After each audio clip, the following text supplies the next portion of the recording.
బుకారో అంధకారస్య రుకారో తన్నిరోధకః. గు అంటే చీకటి, రు అంటే పారద్రోలేవాడు. గురువు అంటే అజ్ఞానమనే చీకటిని పారద్రోలి జ్ఞానజ్యోతిని వెలిగిస్తాడు. గురువు మనలో మంచిని సృష్టించి లోకంలో ఎలా జీవించాలో నేర్పుతాడు. అమాయకత్వాన్ని, మోహాన్ని తుంచివేసే శక్తి సంపన్నుడు. అంతేకాదు, గురువు గుణాతీతుడు, రూపరహితుడు, భగవత్ సమానుడు. అలా నడిచే దైవం రూపంలో ఈ జగతికి వెలుగును ప్రసాదించిన గురుపుంగవుడే నీమ్ కరోలి బాబా.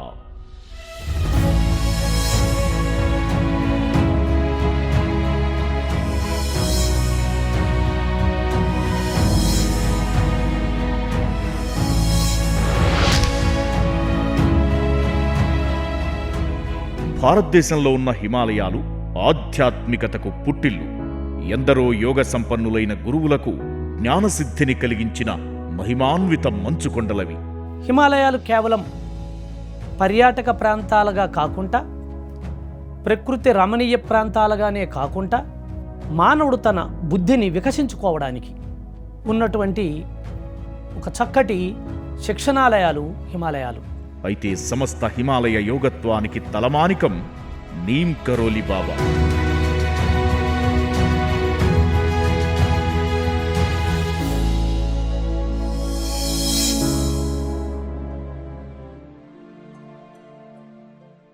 కృషి ఉంటే మనుషులు ఋషులవుతారు, మహాపురుషులవుతారు అన్న ఆ వాక్కుకి 100% నిదర్శనం శ్రీ నీమ్ కరోలి వారి జీవిత విధానం. సహజత్వం, మార్మికత్వం, సిద్ధత్వం, యోగత్వం మహిమాన్వితం కలగలిపిన నడిచే దైవమే నీమ్ కరోలి బాబా. ఎలాంటి వేషధారణలు లేకుండా, అసహజ క్రియలు లేకుండా సామాన్య మానవ స్థాయి నుంచి మహాయోగిగా ఎదిగిన మానవతామూర్తి నీమ్ కరోలి బాబా. సనాతన ఆధ్యాత్మికతకు, సనూతన ఆధ్యాత్మికతకు నవీన ఆధ్యాత్మిక పితామహుడుగా నీమ్ కరోలిని మనం చెప్పుకోవచ్చు. ఎదుటి వారికి ప్రమాణాల రూపంలో పరోక్షంగా జ్ఞానాన్ని తెలియజేయడమే హిమాలయ యోగుల ప్రత్యేకత. హిమాలయ యోగులను సందర్శించిన సాధకుడు తన స్థాయి ధ్యాన సాధన, జ్ఞాన సముపార్జన వల్లనే మహాత్ముల లీలలు అర్థం చేసుకుంటాడు. అందుకే హిమాలయాలు కేవలం పర్యాటక ప్రాంతాలు, మహాత్ముల నిలయాలు మాత్రమే కాదు, అవి మహావిజ్ఞానానికి ఖిల్లాలు. అక్కడ మహాత్ముల చర్యలు మానవుని భౌతిక జీవితానికి, ఆధ్యాత్మిక మహావిజ్ఞానానికి వారధులుగా ఉంటాయి. సాధించుకోవాలన్న తపన ఉన్న సాధకుడికి కావలసినంత విజ్ఞానం హిమాలయాల్లో దొరుకుతుంది. దానికి ఆద్యులు నీమ్ కరోలి బాబా. ఆయన ఆలోచనలు, చేతలు, మాటలు తనని సందర్శించుకున్న సాధకుల ద్వారా నేటి మానవాళి సౌలభ్యంగా జీవించడానికి తన ఎన్నో క్రియల ద్వారా ఆయన అందించారు. సమస్త హిమాలయాలలో కొన్ని వేల ఆశ్రమాలున్నాయి, అఖాడాలున్నాయి. అన్ని ఆశ్రమాలలోనూ, అన్ని పరంపరల్లోనూ ఈనాడు నీమ్ కరోలి మహారాజుని హిమాలయన్ మహారాజుగా గుర్తిస్తూ వారికి అగ్రతాంబూలమిస్తారు యావత్ హిమాలయాల్లో అన్ని ఆశ్రమాలలో. నీమ్ కరోలి బాబా మాటలు, చేతలు చాలా సహజంగా అనిపించినప్పటికీ అవి ఎంతో అద్భుతమైన విజ్ఞానంతో లోక కళ్యాణ కారకంగా దర్శనమిస్తాయి. ఏ యోగమైనా, ఏ సాధనైనా అంతిమంగా మానవ లోక కళ్యాణానికి ఉపయోగపడాలి. నీమ్ కరోలి బాబా ఒక వ్యక్తి కాదు, శక్తి. భవిష్యత్ కాలాన్ని ఎంతో స్పష్టంగా దర్శించిన మహాగురువు, ప్రతి సాధకుడికి మార్గదర్శి, ఆధ్యాత్మిక రాజ్యాంగానికి అరంగేట్రం చేసిన కలియుగ చక్రవర్తి.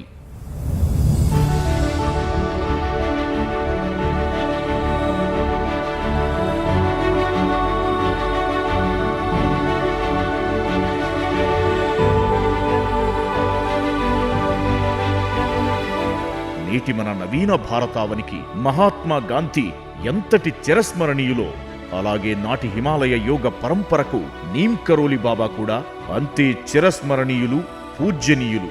నీమ్ కరోలి వారి బోధనలు ప్రేమ.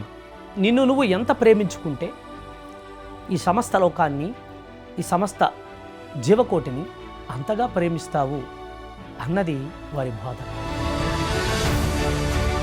ఎందరెందరో దేశ విదేశీ భక్తులు సైతం బాబాకు దాసానుదాసులై ఆయన మార్గాన్ని అనుసరించిన వారే. It came from seeing a picture of a guru called Neem Karoli Baba. And I was so drawn to the picture of this person, and I didn't know who he was or what he was about, but felt a very strong interest. ఈ క్రమంలో neem Karoli బాబా అకుంఠిత సత్య ధ్యాన మౌన జ్ఞాన విజ్ఞాన తరంగాలు లక్షలాది మంది ఆధ్యాత్మిక జీవితాలను విశేషంగా ప్రభావితం చేశాయి. అటు ప్రాపంచిక చైతన్యం, సేవా ప్రభంజనం, ఇటు ఆధ్యాత్మిక విజ్ఞానం, సామాజిక స్పృహకు బాబా ఇచ్చిన సందేశం చిరస్మరణీయం, ఆచరణీయం.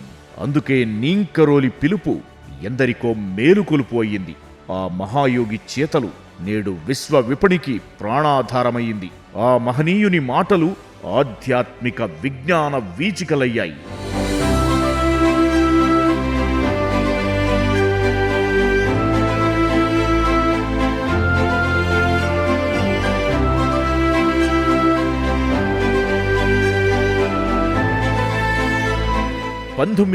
సంవత్సరంలో ఉత్తరప్రదేశ్లో అక్బర్పూర్ గ్రామంలో దుర్గాప్రసాద్ శర్మ అనే బ్రాహ్మణ కుటుంబంలో లక్ష్మీనారాయణ దాస్గా నీమ్ కరోలి ఆవిర్భవించారు. యుగ యుగాలుగా ఉన్నటువంటి సనాతన ఆధ్యాత్మికతను ఈనాటి నవీన ఆధ్యాత్మికతకు మార్పు తెచ్చే ఒక గొప్ప అద్భుతమైనటువంటి యోగీశ్వరుడి జననం సమస్త మానవాళికి ఒక కళ్యాణ వైభవం అని చెప్పవచ్చు. 11 సంవత్సరాల వయసులోనే వివాహం. తరువాత కొన్ని రోజులకు దేశాటనం ప్రారంభించి గుజరాత్, ఉత్తరప్రదేశ్, హిమాలయాల్లో విస్తారంగా పర్యటించారు. ఆయన తన దేశ పర్యటనలో అపారమైన విజ్ఞానాన్ని, జ్ఞాన సంపదను సాధించారు. ఈ క్రమంలో ఋషికేశ్లో ఉండే స్వామి శివానంద మహారాజ్, స్వామి నిర్మలానంద మహారాజులతో పాటు బద్రీనాథ్లో ఉండే టాటావాటే బాబా, నిత్యానంద స్వామి, రాఖాడి బాబా, ఉపాసనీ మహారాజ్, త్రిలింగ తీర్థ తదితర ఎంతో మంది హిమాలయ యోగులతో సన్నిహిత సంబంధాలు నెరిపారు. తమ సాహచర్య పరంపరలో ఎవరైనా ఏమైనా అనుభవాలు చెబితే వాటిని శ్రద్ధగా విని బహుత్ అచ్చా అని ప్రశంసించేవారు. వారు చెప్పినటువంటి ప్రమాణం ప్రకారం వారు గురుతుల్యులుగా భావించే ఇద్దరు మహాత్ములు శ్రీ సోమవారి బాబా, అలాగే శ్రీ ప్రణవానంద బాబా. నీమ్ కరోలి బాబా 11వ సంవత్సరంలో తన సాధన ప్రారంభించి 17వ సంవత్సరానికి త్రికాల జ్ఞానులుగా మారారు. తరువాత ఆయన సోమవారి బాబాజీ, సాధు కటానియా బాబాల సమక్షంలో కాంచీధాంలో ఆశ్రమం నిర్మించి యజ్ఞయాగాదులు నిర్వహించేవారు.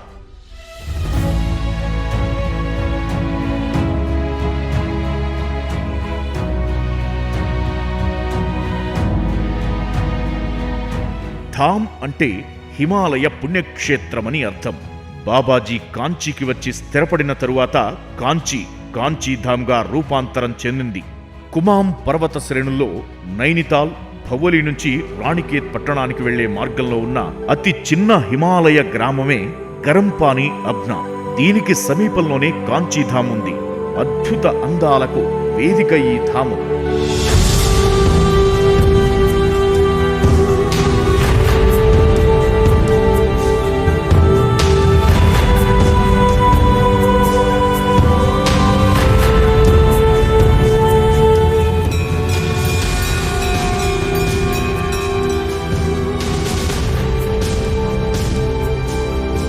ప్రశాంతమైన వాతావరణం, ప్రకృతి అందాలు ఒక పక్క, మంచు కొండల్లా పరుచుకున్న హిమాలయ సానువులు మరో పక్క. దీనికి తోడు ఉత్తర వాహిని నదీ తీరంలో హిమాలయ అందాలన్నింటినీ పొందుపరుచుకుని ఆహ్లాదకర వాతావరణంలో హృద్యంగా దర్శనమిచ్చే అపురూప ప్రదేశమే కాంచీధామ్.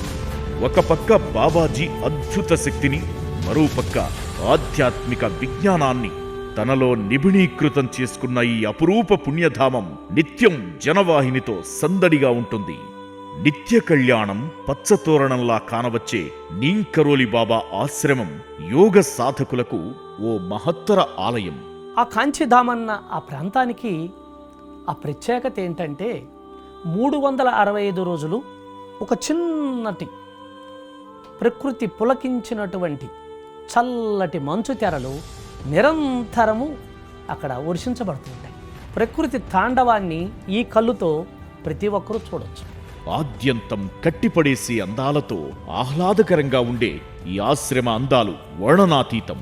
పచ్చని ప్రకృతితో పొరుచుకున్న ఈ మహత్తర ఆశ్రమం ఎందరో జ్ఞాన సాధకులకు అద్భుతమైన యోగ శక్తులను అందించిన మహిమాన్విత క్షేత్రంగా విరాజిల్లుతోంది. పచ్చదనం, పరిశుభ్రత వేదికగా ఇక్కడ అనేక హిందూ దేవీ దేవతల ఆలయాల గోపురాలు దర్శనమిస్తాయి.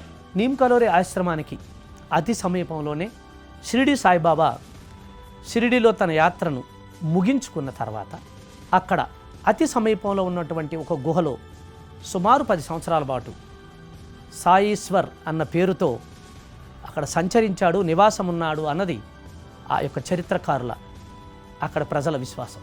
ఈ గోపురాల సమూహం మధ్యన నీమ్ కరోలి బాబా వారి విగ్రహం సజీవ కళతో దర్శనమిస్తుంది.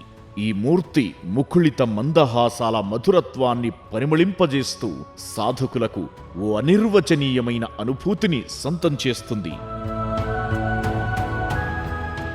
ఒక పక్క అనిర్వచనీయమైన ఆనందం, మరోపక్క ప్రకృతి పంచిన అద్భుత వాతావరణం అక్కడికొచ్చిన సాధకులను స్థిమితంగా ఉండనియవు. ఈ క్రమంలో ఆ అద్భుత ప్రకృతిలో వారు మైమరిచిన ఆనందంతో ఓలలాడతారు. బాబాని కొన్ని ప్రాంతాల్లో చమత్కార బాబాజీ అని అంటారు. మరికొన్ని ప్రదేశాల్లో, ముఖ్యంగా గుజరాత్లో తలియా బాబాగా కూడా వ్యవహరిస్తారు. బాబా జ్ఞాన సముపార్జన పయనంలో ఆయన లీలలెన్నో మనకు స్ఫురణకు వస్తాయి. హిమాలయాలలో ముఖ్యంగా పాదపర్వత శ్రేణుల్లో కాంచీధామ్ ఉంది. అక్కడ ఎన్నో గ్రామాలు ఉంటాయి. చక్కటి పంటలు, ఫలాలు, పుష్పాలతో అలరారుతున్నటువంటి చక్కటి పాదపర్వత శ్రేణులు కాంచీధామ్. ఆ చుట్టూ ఎన్నో గ్రామాలు ఉంటాయి. వారందరూ బాబాజీని కలవడానికి వస్తున్నప్పుడు మొరపెట్టుకుండేవారు, స్వామీజీ, మా వ్యవసాయాలని ఈ వానర మోకలొచ్చి నాశనం చేస్తున్నాయని.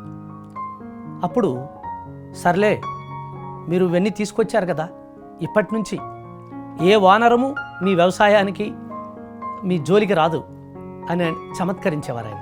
ఆ క్షణం నుంచి ఏ వానరము ఈనాటి వరకు వాళ్ళ వ్యవసాయాలను పాడు చేసినటువంటి దాఖలు లేవు. అలా వారందరికీ ఈ వానర శానికి అధిపతి అయినటువంటి హనుమంతుల వారే నీమ్ కరోలి వారు అన్న ప్రగాఢమైన విశ్వాసము వారి కణకణాల్లోనూ నాటుకుపోవడానికి కారణం ఇదొకటి. ఉత్తరప్రదేశ్ రాష్ట్రంలో నీమ్ కరోలి గ్రామం వద్ద లక్ష్మణ్ దాస్గా సాధారణ సాధు ప్రయాణికుడిగా ఒకసారి రైలులో ప్రయాణం చేస్తున్నప్పుడు ఆ రైలు టికెట్ అధికారి టికెట్ లేని ప్రయాణికులందరినీ బలవంతంగా దించేశాడు. ఈ క్రమంలో సాధారణ ప్రయాణికులతో పాటు సాధువులను సైతం దించేశాడు. ఇలా దించివేసిన తరువాత రైలు ఉన్నట్టుండి తెలియని కారణంతో అక్కడి నుంచి ముందుకు కదల్లేదు. రైల్వే శాఖ వారు సకల ప్రయత్నాలు చేసినా అవి ఫలించలేదు. స్థానిక సాధువులు, యోగుల మహిమలు తెలిసిన ఒక రైల్వే అధికారి సూచన మేరకు బలవంతంగా దింపిన సాధు పుంగవులను తిరిగి రైలులోకి రావలసిందిగా ప్రార్థించారు. ఆ సమయంలో నీమ్ కరోలి బాబా ఒక దుప్పటి కప్పుకుని బయట విశ్రమిస్తున్నారు. ఆయన్ను రైల్వే సిబ్బంది సంప్రదించగా ఆ గ్రామంలో రైల్వే స్టేషన్ నిర్మించడానికి సమ్మతిస్తే తాను వస్తానని బాబా చెప్పారు. దాంతో రైలు అధికారి ఉన్నతాధికారులతో మాట్లాడి వారి ఆదేశం మేరకు స్టేషన్ నిర్మాణానికి అనుమతి పొందిన వెంటనే నీమ్ కరోలి బాబా రైలెక్కారు. ఏదో అదృశ్య శక్తి వచ్చినట్లు అప్పటి వరకు కారణం తెలియకుండా ఆగిపోయిన రైలు తిరిగి కదిలింది. దాంతో ఇదంతా యోగి పుంగవుడైన బాబా మహిమే అని భావించిన రైలు ప్రయాణికులు బాబాకు సాష్టాంగపడ్డారు. ఆయన ఆశీస్సులు తీసుకున్నారు. నీమ్ కరోలి గ్రామానికి రైల్వే స్టేషన్ నిర్మాణానికి సహకరించారు కనుక అక్కడి ప్రజలు బాబాకు నీమ్ కరోలి బాబాగా నామకరణం చేశారు. అంతకుముందు వరకు బాబాను వివిధ పేర్లతో పిలిచేవారు. రైల్వే అధికారులు చెప్పినట్లుగానే తదనంతర కాలంలో అక్కడ ఒక రైల్వే స్టేషన్ నిర్మాణం కూడా జరిగింది. అటు తరువాత 1958లో బాబా ఉత్తర భారతదేశమంతా తిరుగుతూ హిమాలయాల్లోని కాంచీధామ్కు చేరుకున్నారు. అక్కడ ఓ ఆశ్రమాన్ని స్థాపించి ఎందరో సాధకులకు జ్ఞానాన్ని అనుగ్రహించారు. ఈ క్రమంలో ఎంతో మంది ప్రముఖ విదేశీయులు సైతం కాంచీధామ్ను సందర్శించి నీమ్ కరోలి బాబాతో గడిపి ఆయన జ్ఞాన సాధన మార్గానికి మోహితులై శిష్యులుగా మారిపోయారు. అలాంటి వారిలో ప్రముఖ ఆధ్యాత్మిక రచయిత రామ్దాస్, గురు భగవాన్ దాస్, లామా సూర్యాదాస్, సంగీత కళాకారులు జై ఉత్కల్, కృష్ణదాస్ లాంటి వారితో పాటు ఇతర ముఖ్య భక్తులు, మానవతావాదులు ఉన్నారు. అలాగే లారా బెర్ లెమెంట్, అతని భార్య గిరిజాదాస్ ముఖర్జీ, అలహాబాద్ విశ్వవిద్యాలయం ప్రొఫెసర్, ధ్యాన అనుభవాల పుస్తక రచయిత వెట్టెరోసర్, డేనియల్ గోల్మాన్ తదితర ఎంతో మంది వీరికి శిష్య బృందంగా ఉంటూ నీమ్ కరోలి జ్ఞాన పరిమళాలను విశ్వవ్యాప్తం చేశారు.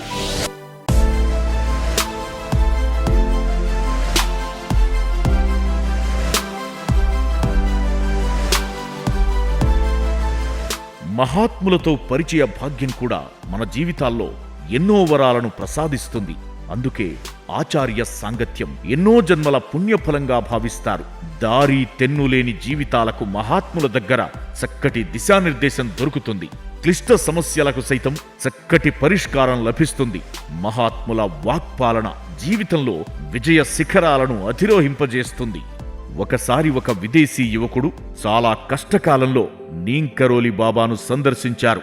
ఆ యువకుడికి బాబా ఒక యాపిల్ పండును కొంత కొరికిచ్చారు. అనతి కాలంలోనే ఆ యాపిల్ పండు యాపిల్ సంస్థగా రూపాంతరం చెందింది.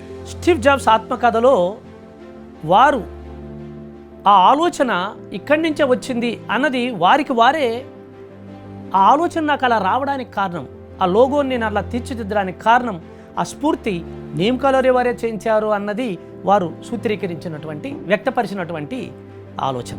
యాపిల్ నేటి తరానికి ఐకాన్ అయింది. యాపిల్ తీసుకున్న వ్యక్తి నేటి ప్రముఖ సంపన్నుడు, తత్వవేత్త స్టీవ్ జాబ్స్. ఈ విషయాన్ని తన ఆత్మకథలో ప్రముఖంగా ప్రస్తావించారు.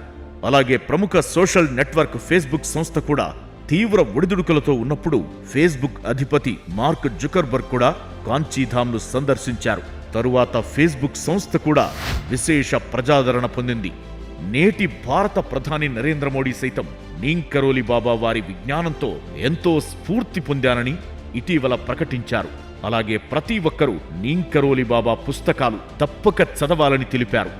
బాబా వారు ముఖ్యంగా 2 ప్రదేశాల్లో ఆశ్రమ నివాసం ఏర్పాటు చేసుకున్నారు. అవి బృందావనం, కాంచీధామ్. హిమాలయాలలో బద్రీనాథ్ నుంచి బృందావనం వరకు, అటు నైనితాల్ నుంచి కుకూచనాథాల వరకు ఎన్నో ఆశ్రమాలకి నీమ్ కరోలి వారి స్వహస్తాలతో వెళ్ళిన చోటంతా ఆశ్రమాన్ని చేసేవారు. ఒక్కొక్క ఊర్లో శ్మశానం అంటే విపరీతమైన భయం ఉండింది. శ్మశానానికి అతి సమీపంలో వారు ఆశ్రమాన్ని ప్రారంభించేవారు. బాబాజీ హిమాలయాల్లో సుమారు 108కి పైగా దేవాలయాలను నిర్మించారు. ప్రతి దేవాలయం హనుమంతునికి ప్రధాన నిలయంగా భావించేవారు. ఆ కారణంగా ఆయన్ను హనుమాన్ బాబాజీ అని కూడా పిలిచేవారు. అటు హనుమంతుని భక్తి యోగంలో, ఇటు అఖండమైన సేవయోగంలో బాబా తన జీవితాన్ని చరితార్థం చేసుకుని లక్షలాది మంది హృదయాలలో శాశ్వతంగా చిరునామా ఏర్పాటు చేసుకున్నారు. ఒక సాధారణ మానవుడిలా ఉంటూ అప్పుడప్పుడు మౌనం వంటి ధ్యానంలో వారు వ్యవహరించే తీరు మహాత్ములకే మహాత్మ్యంగా, అద్భుతాలకే పరమాద్భుతంగా, చిత్రాలకే విచిత్రంగా ఉండేది. బాబా సాక్షాత్తు హనుమాన్తో ప్రతినిత్యం గంటల తరబడి స్వాధ్యాయం, సాంగత్యం చేసేవారు.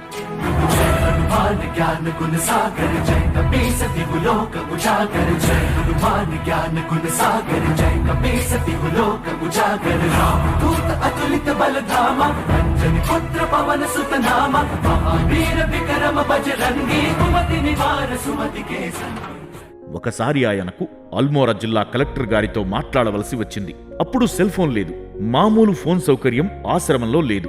ఒక చెట్టు దగ్గరికి వెళ్లి చెట్టును అనుకుంటూ అల్మోరా జిల్లా కలెక్టర్ గారితో వైలీన విద్య ద్వారా మాట్లాడడం జరిగింది. అది తర్వాత కాలంలో ధృవీకరించబడి ఈ చెట్టు కొమ్మ నుంచి వారు అక్కడికి మాట్లాడింది వారు విని అది రికార్డ్ చేసి వీరికి సందేశం ఇవ్వడం, సమాధానం ఇవ్వడం, ఇదంతా జరిగింది. ఈ రోజు మనం వినియోగిస్తున్న cell technology 3G, 4G, 5G, fibre optical grid సాంకేతిక పరిజ్ఞానాన్ని ప్రామాణికంగా ఆనాడే స్వయంగా చేసి చూపించారు. శ్రీ నీమ్ కరోలి వారి చమత్కారాలను, వారి విజ్ఞానాన్ని కళ్ళెదుట ఎదురు చూసినటువంటి సాక్షులు ఎంతోమంది ప్రభావితమయ్యారు. ఆ నోట ఈ నోట నోటి మాటగానే వారి మహత్యాలు ప్రచారం చేయడం కాకుండా గ్రంథస్థం చేయాలి, పుస్తక రూపంలో చేయాలన్నటువంటి ప్రయత్నం ఎంతోమంది చేశారు. కానీ హిమాలయ అన్వేషణకు వచ్చినటువంటి ఒక విదేశీయులు రామ్దాస్ అన్న పేరును మార్చుకొని నీమ్ కలోరీతో వారి ఆశ్రమంలోనే సహజీవనం చేస్తూ అద్భుతమైనటువంటి పుస్తకాల్ని ఆ మహాత్ముడు మనకు అందించారు. బాబా జీవిత విశేషాలను, ఆయన ఆధ్యాత్మిక విజ్ఞానాన్ని కొన్ని పుస్తకాల రూపంలో జనబాహుళ్యంలోకి తీసుకొచ్చారు. వీటిల్లో ముఖ్యంగా miracles of love, I and my father is in తదితర పుస్తకాలు విశేష ఆదరణకు నోచుకున్నాయి. అంతేకాదు, అవన్నీ ధ్యాన, జ్ఞాన, యోగ సాధకులకు వజ్రాయుధాలుగా ఉపయోగపడుతున్నాయి. నీమ్ కరోలి అడుగుపెట్టిన చోటు శ్మశానం సైతం స్వర్గంగా మార్పు చెందేది. దీనికి నిదర్శనంగా నైనితాల్ వద్దనున్న హనుమాన్ గుడి ప్రత్యక్ష నిదర్శనం.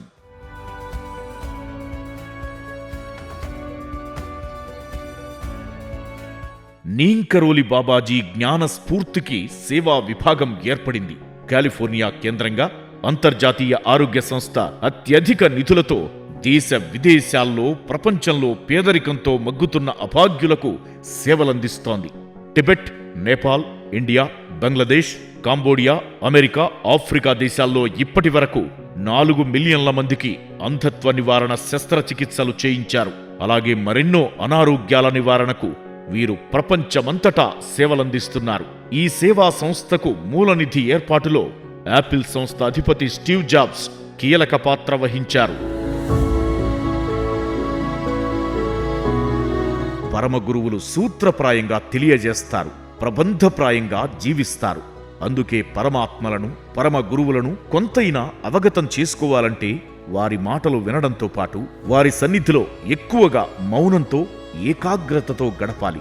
అప్పుడే పరమతత్వం మనకు కొంతైనా బోధపడుతుందని శ్రీరామ్ దాస్ అనుభవపూర్వకంగా తెలుసుకున్నారు. ఇలా సహజత్వంలో సహస్ర చక్రవర్తిగా లక్షలాది మందిని విశేషంగా కదిలించిన బాబావారి లీలలు కేవలం భౌతిక ప్రపంచానికి చెందిన ప్రయోజనాలకే కాదు, అంతర్గత అన్వేషణకు మార్గం చూపుతాయి. నీమ్ కలోరీ రచనలన్నా, జీవిత చమత్కారాలన్నా ఆధ్యాత్మిక వేత్తలందరికీ ఒక పాఠ్యాంశాలు. అందుకే మన పితామహ బ్రహ్మర్షి పత్రిజీ నీమ్ కలోరీ జీవిత రచనలను చదవమని విశేషంగా ప్రోత్సహిస్తారు.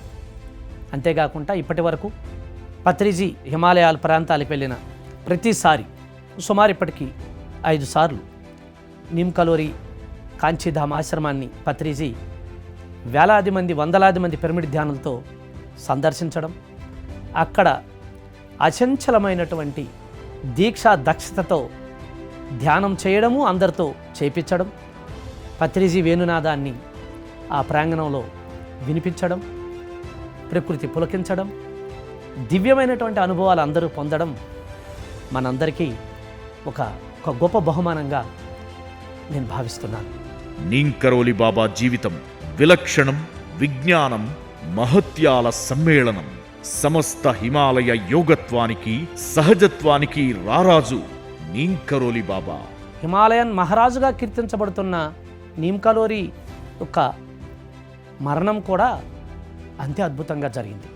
1973 సెప్టెంబర్ 9వ తేదీన ఆయన తీవ్ర అస్వస్థకు గురయ్యారు. Out of control diabetic.